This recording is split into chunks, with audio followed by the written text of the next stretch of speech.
শীঘ্র বিবাহকরণ টোটকা। আপনার বাড়ির আশেপাশে কুমোর যে কাঠ বা ডান্ডা দিয়ে তার চাকা ঘোরায়, সেই কাঠটা বৃহস্পতিবার দেখে কোনোভাবে নিয়ে আসতে হবে।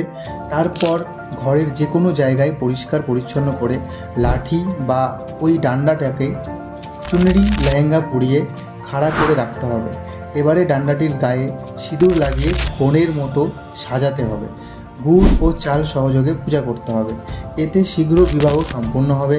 40 দিনের মধ্যেও যদি বিবাহ না হয় তাহলে এই প্রক্রিয়া আরও একবার ওই কাঠ জোগাড় করে এনে করতে হবে। তবে মজার কথা, তান্ত্রিকদের বিধান হলো ওই লাঠি, ডান্ডা বা কাঠ চেয়ে আনলে হবে না, আপনাকে ওই কাঠ চুরি করেই আনতে হবে। নমস্কার, জয় মাতা।